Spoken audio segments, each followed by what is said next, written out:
विनाश और निर्माण के बीच संतुलन का नाम ही जीवन है।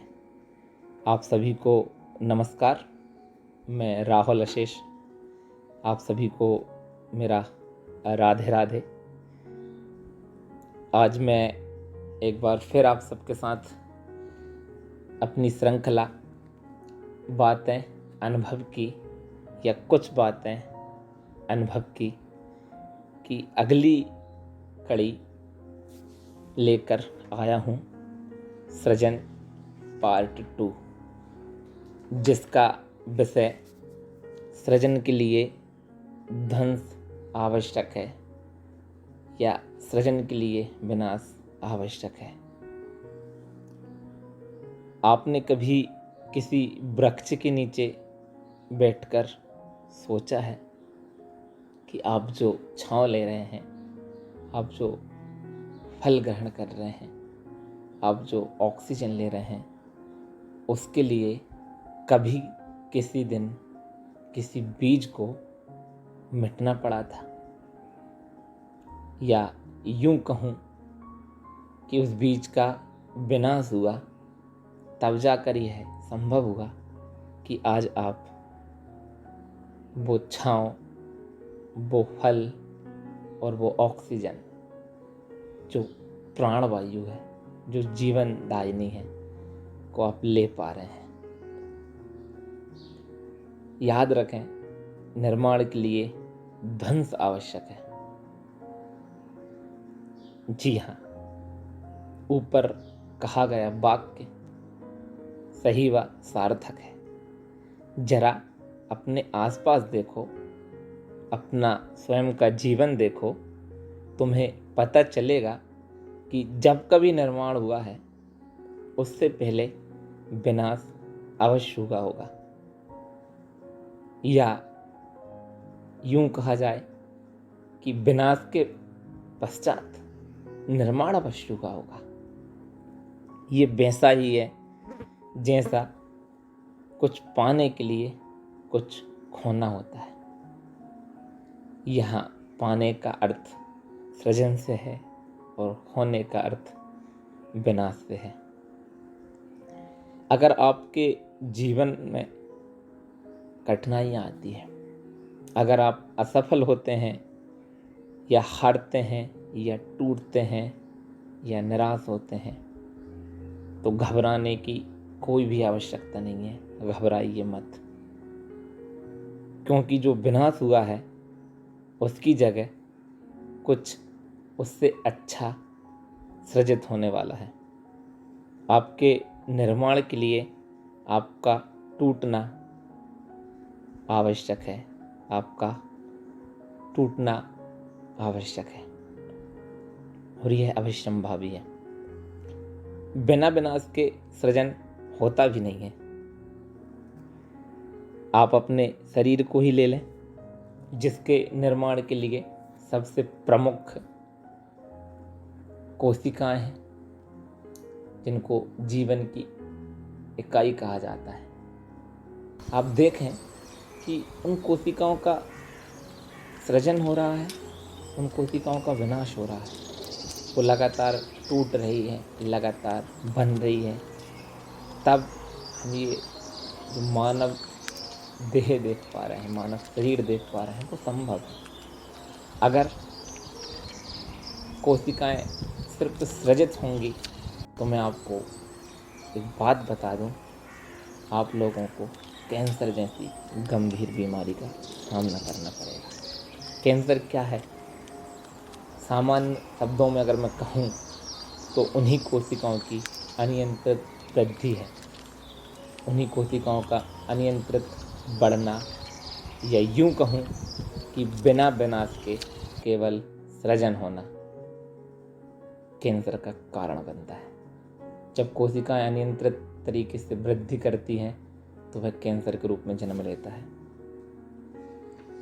यहाँ मेरे कहने का मतलब, मेरा भावार्थ सिर्फ इतना सा है कि जब कभी निर्माण होता है उससे पहले विनाश होना आवश्यक है। तो बात आती है कि इस स्थिति में क्या करना है, इस स्थिति में क्या किया जाए जब स्वयं टूट जाते हैं, हार जाते हैं, असफल हो जाते हैं, उस परिस्थिति में क्या किया जाए? जब हम हार जाएं तब क्या किया जाए? क्या करना चाहिए? जवाब सीधा सा है, निर्माण की तैयारी। और ये निर्माण की तैयारी कैसे संभव है? तो वह है केवल स्वाध्याय से। स्वाध्याय करो और देखो उस विनाश के पीछे का मूल कारण, और ढूंढो उस विनाश के पीछे मूल कारण क्या था। अर्थात तुम्हारी किसी असफलता, तुम्हारे हारने का कारण ढूंढो और फिर एक बार लग जाओ सृजन के कार्य में, क्योंकि तुम्हारे हाथ में केवल इतना सा ही है, तुम्हारा अधिकार केवल इतना ही है। यहाँ मैं भगवत गीता के एक वाक्य का उल्लेख करूँगा। श्री कृष्ण अर्जुन से कहते हैं कि हे पार्थ, तेरा अधिकार तेरे बाण संधान पे है, तेरा अधिकार केवल तेरे धनुष और तेरे हाथों पर है, तेरा अधिकार उस मृग पर नहीं है जिसकी ओर तू बाण चला रहा है, जिसकी ओर तू बाण चलाने वाला है, जिसका शिकार करने वाला है। ना तो तू उस मृग को चलने के लिए बोल सकता है, ना उसको चला सकता है, और ना उसको रोक सकता है।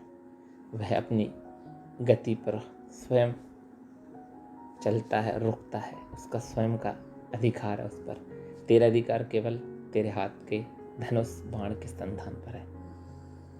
तो यहाँ अर्थ इतना सा है कि हमारा अधिकार केवल कर्म पे है, जो हम कर सकते हैं। तो हार चुके हैं तो आवश्यकता है पुनः उस चीज़ को देखने की, उस कारण को ढूंढने की और तुरंत अपने कार्य में लग जाने की।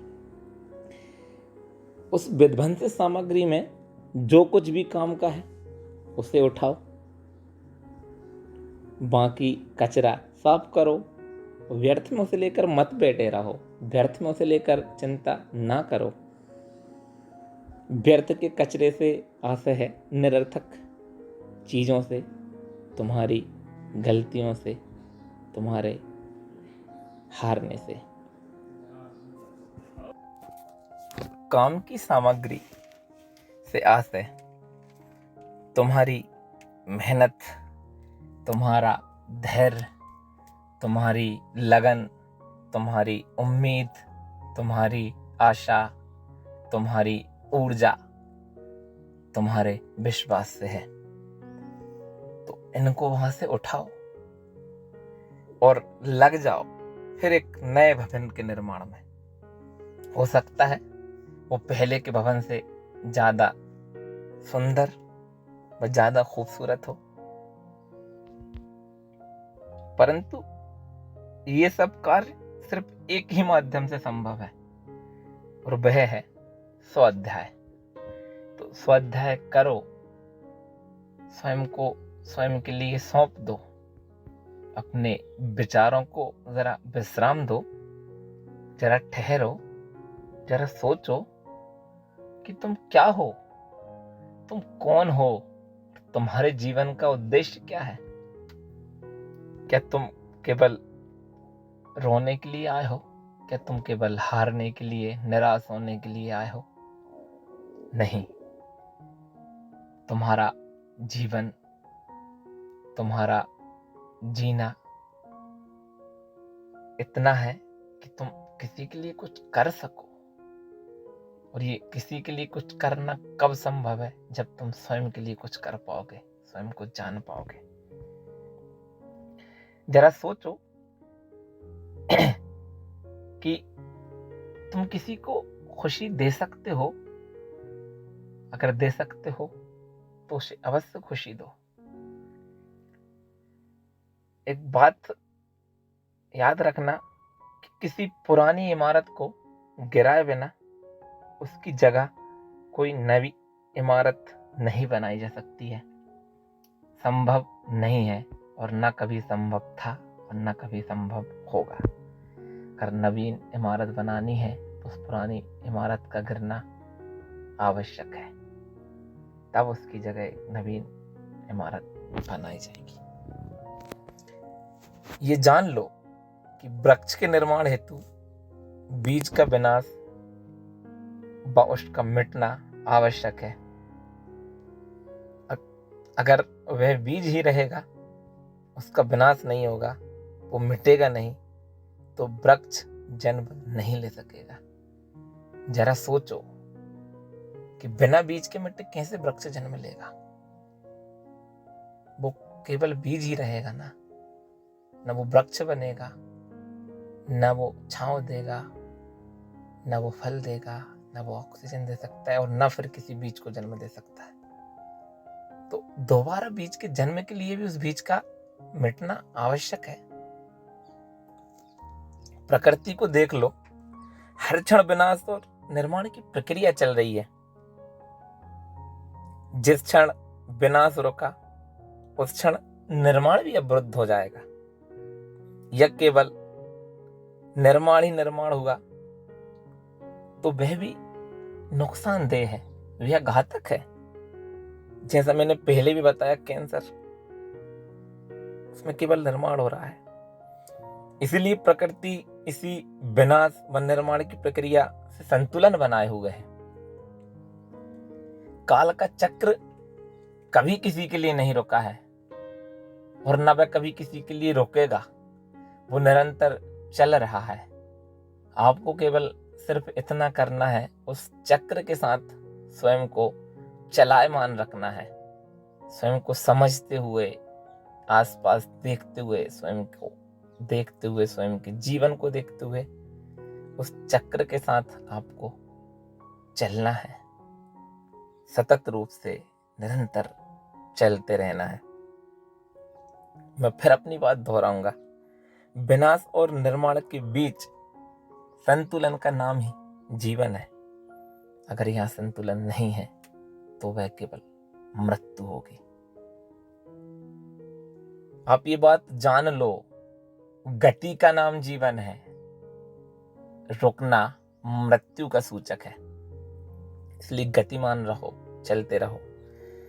मैं एक उदाहरण और दूंगा आपको।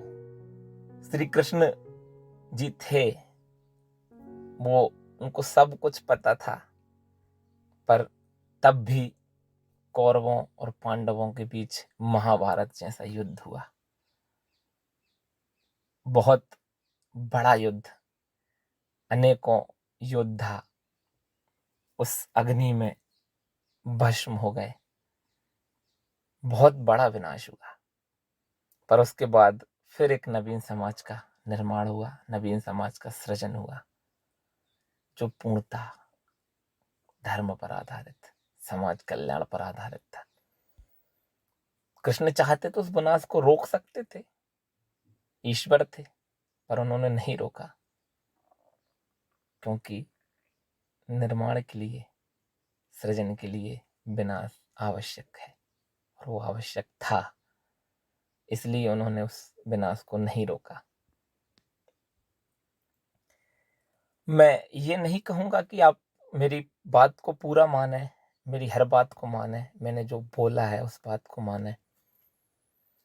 आपको ईश्वर ने बुद्धि दी है, बौद्धिक क्षमता है, आपके पास सामर्थ्यवान है, आप सोचने के लिए, विचार करने के लिए, तर्क करने के लिए।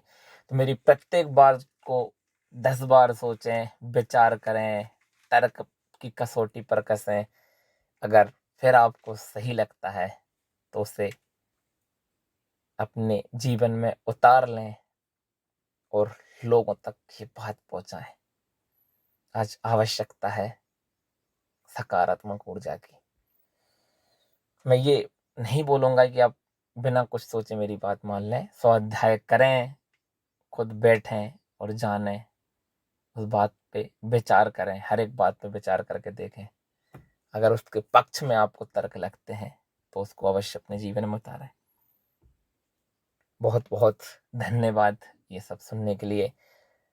अंत में मैं आप सबसे सिर्फ एक छोटा सा अनुरोध करूंगा कि अगर आपको लगता है इन सब बातों से आप ऊर्जावान होते हैं, आप सकारात्मक होते हैं और आपके चेहरे पर अगर मुस्कान आती है, तो आप इस वीडियो को ज़्यादा से ज़्यादा लोगों तक पहुंचाएं। मैं एक बात आपको बता दूं कि मैं अपने चैनल का प्रमोट नहीं कर रहा हूं। मेरा केवल एकमात्र उद्देश्य है और वह है किसी के जीवन में सकारात्मकता लाना, उसके चेहरे पर मुस्कान लाना। अगर मेरी ये वीडियो किसी एक व्यक्ति के चेहरे पर भी मुस्कान ला देती है, एक व्यक्ति को भी सकारात्मक ऊर्जा देती है, एक व्यक्ति के भीतर ये स्वाध्याय का बीज अंकुरित होता है, तो मैं अपने इस बोलने को, इस लिखने को सार्थक समझूंगा, अपने आप को सार्थक समझूंगा और धन्य समझूंगा कि मैं आप सब लोगों की सेवा कर पा रहा हूँ। बहुत बहुत धन्यवाद।